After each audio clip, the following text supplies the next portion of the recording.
La vie des saints est tout entière évangile. Scruter la vie d'un saint, c'est se rendre compréhensible ce à quoi il a accédé. Scruter ce qui est dit et ce qui est implicite à ce qui est dit, à travers des narrations multiples, au risque des facettes dissemblables, se rendre intelligible quelque chose du mystère.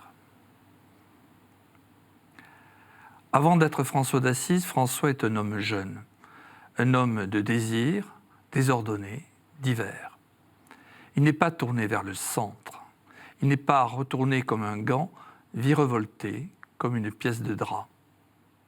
Les vies qui, plus tard, raconteront l'histoire de celui qui sera devenu un saint, insisteront très légitimement sur la configuration de François au Christ.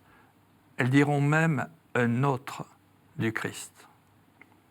Mais, au tout début, ne sont pas dessinés ni l'Église du Christ, ni la face du Christ, ni bien sûr les stigmates.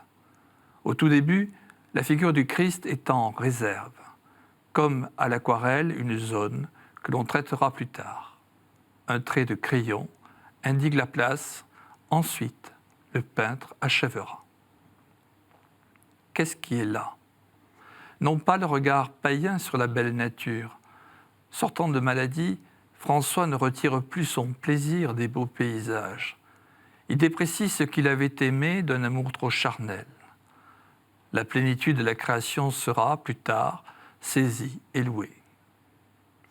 Et là, un thème énigmatique, un secret, dit à travers des allusions à la perle rare, au vrai trésor. Qui a trouvé la richesse vraie n'a besoin que de ce trésor intérieur. La présence est là. Cette perle rare, c'est le secret d'un accès à Dieu, d'une plénitude d'existence qui se fait tout d'abord dans la sécession, le retrait. La présence est là. A-t-elle un contour parfaitement défini ? Elle est irrécusable, mais est-elle tout à fait délimitable ? Prier le Père, s'approcher de la volonté de Dieu en priant sans relâche. Le combat intérieur est encore intense. La conversion n'est pas définitive. François sort épuisé de la grotte où il prie, puis l'être intérieur tourne définitivement la page. S'affirme alors la joie d'une existence qui éprouve le plus dense et le plus fort d'être au monde. François se détourne de l'argent qu'il gagnait aisément et dépensait légèrement. Il change sa route. Il se confie à un seul ami, ne prend conseil de nul autre que de lui-même. Il est à la seule prière. L'ami qui l'accompagne à la grotte n'y rentre pas et il ne sait quelle œuvre s'y accomplit. François prie le Père dans le secret. Il contemple les œuvres de Dieu. Il est empli de la grâce.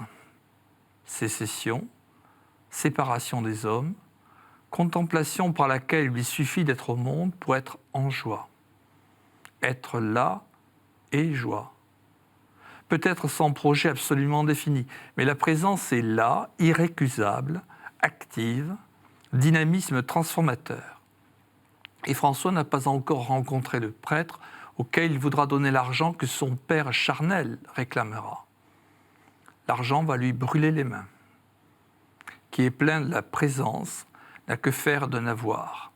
Qui a trouvé la vraie perle n'a d'autre passion que ce vrai seul trésor. Le surgissement de la joie est là. Être au monde, être pleinement au monde, racheté. Plénitude qui se dit par la joie, joie immédiate, qui ne se regarde pas elle-même, qui n'a Dieu que pour l'unique désirable. Grâce d'être au monde, allégresse qui déborde, qui fuse et qui fait croire un entourage médusé à un ambitieux projet de mariage. Allégresse qui se dit en langue juvénile et courtoise. François chante en français. Il est italien, mais la joie vient aux lèvres dans la langue exotique, séduisante, parce qu'exotique. Langue qui, à cette heure, a le prestige de la courtoisie, de l'élan juvénile vital. Il ne chante pas un chant liturgique. Que sait-il du latin? Bien peu. Il laisse son cœur jubiler. Parler la langue du désir, c'est presque Eros qui frappe le chevalier. Dame Pauvreté est une désirable figure féminine. Commerce avec Dame Pauvreté, union désirable, oui. Et donc, pour l'heure, être au secret du monde suffit. Grâce, la grâce est de surcroît. La grâce n'est pas un dû. La grâce submerge le cœur et monte aux lèvres, parce que le monde créé est beau. Et lorsque des brigands arrêtent François, le dépouillent, ils n'arrêtent en rien sa jubilation. Projection de soi, dilatation, c'est-à-dire palpitation du cœur, joie jusqu'à la limite d'un monde qui n'est plus à consommer, mais à aimer. L'amour de toutes les créatures trouve ici sa racine. Non simple compassion, mais saisie de notre être cosmique.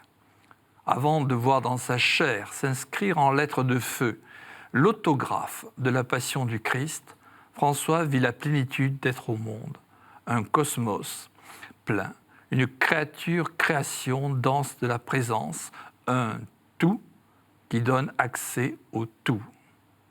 Être au monde, grâce donnée qui permet de rendre grâce.